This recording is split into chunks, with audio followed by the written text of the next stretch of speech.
Hello, today is April 4th, 2010. Welcome to another edition of my food fog, my continued ramblings and musings on my relationship with food and this journey I'm on. I guess today's Easter and a time of new beginnings and the onset of spring, and it's really got me thinking about I guess some of the changes and the evolvement of my dietary approach over the last decade or so, and thinking about dietary dogmas, I guess the paradigm in which we all, the paradigms in which we align ourselves with regards to our dietary approach and philosophy, and how this is much akin often to our religious and spiritual, political beliefs, very personal and based on our experiences and our relationships and where we've evolved to in our current state, and just like everything is changing and fluid, so are our beliefs on all those topics. I think there's been a lot of positive changes in awareness about where food comes from and its impact on the environment and other living beings, and even more so on ourselves, the potential of nutrition as a tool to heal ourselves and to bring ourselves a better quality of life, which I think even a decade or two ago nobody really thought about, other than, you know, your 3 square meals a day or whatever. Nobody really thought about the possibilities of nutrition, and that, first of all, one thing might not work for everybody, and that you know, processed food and all these convenience things that were really positive, you know, back when I was a kid, liberating women in the kitchen and all that stuff, would have a social and environmental impact down the line. So it's exciting to be in a time where there's so many possibilities and so much more awareness about those impacts. And it's kind of got me thinking about where I am. I've come from being vegetarian back over a decade ago, reading John Robbins' book, Diet for New America, and really kind of awakening my thoughts about food, and oh wow, that my food choices have an impact on someone else other than me and other beings and the environment, and that just shifted my thought process about food. But still, for years after that, I never really paid much attention to the impact of food on myself. Even after becoming vegan, I still continue to overeat processed junk vegan foods and really not use food to the best of my ability for my own health, yet even after taking a lot of animal products out of my diet and stuff. So gradually I progressed into more of a whole foods vegan diet and started to reap the health benefits, and lost a lot of the symptoms and then some of the weight, but also the symptoms of some of the health conditions I was starting to experience and be nervous about, and realized that, wow, I have some power here to change my own course, and that excited me, and to get more interested in actually nutrition, and so I've progressed from, you know, vegan to being interested in raw foods and the impact of nutrition. But having arrived here in the raw food world, I do acknowledge, or even veganism, I do acknowledge the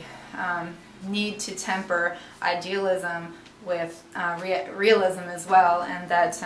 you know, there's a lot of room for our own intuition and you know, our own devising our own dietary path within all these philosophies, and that as much as, you know, each theory has an ideal approach or a set of standards, that not everyone needs to subscribe to every tenet of that philosophy to reap the benefits of it, and to commune with others who feel similarly. So in the raw food spectrum, I've been reading this book called, I love reading on different nutritional philosophies, and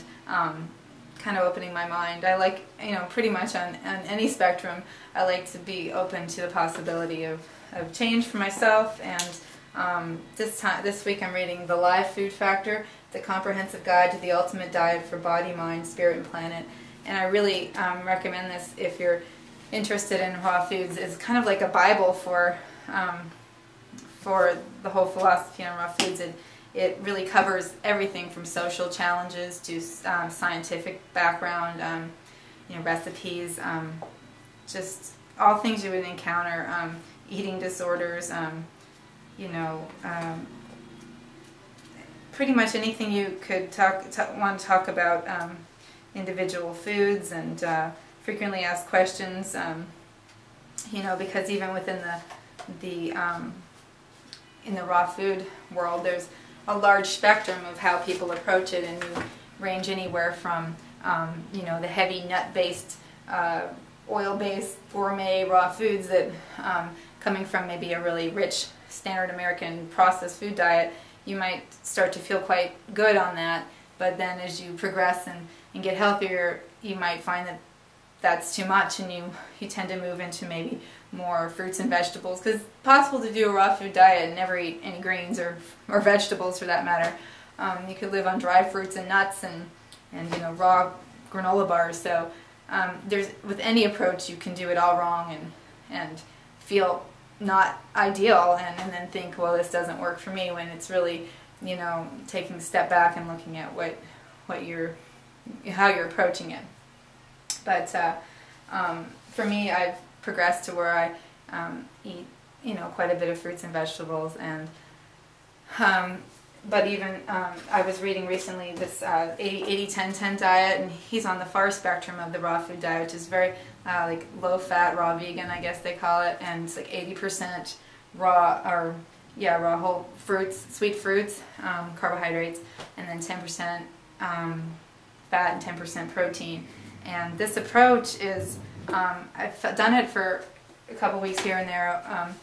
and feel really great, kind of like when I was fasting, like you just have so much energy to burn, but you just don't sometimes know what to do with that energy, so a lot of emotion comes up, and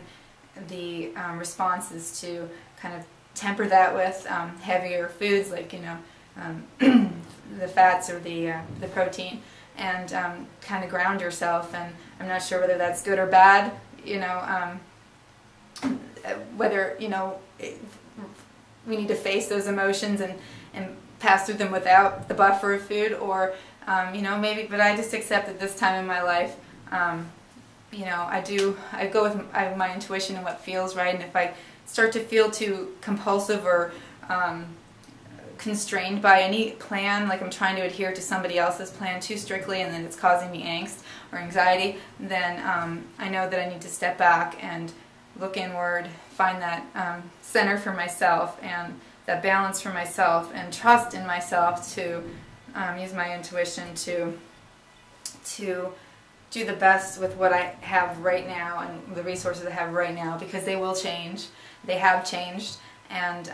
I'm excited to be part of a community that's so open-minded about diet and nutrition, and really have free reign to experiment, and happy that I don't have to pigeonhole myself into any one dietary dogma. If a year from now something else works for me, that's fine. And really what I'm working towards is feeling the best I can, having the best quality of life. And there is that balance between idealism and realism, and being real with what it works for you right now. Even if you subscribe to some philosophy that you think would be ideal, it might not work with your life right now, and it would just cause you stress. And so you have to take things slowly and moderate your approach. So again, the biggest thing you can do is expose yourself to as much information as possible. Share your ideas with other people. Be open to other people's ideas, and accepting that we're all on this planet together on our own journey, and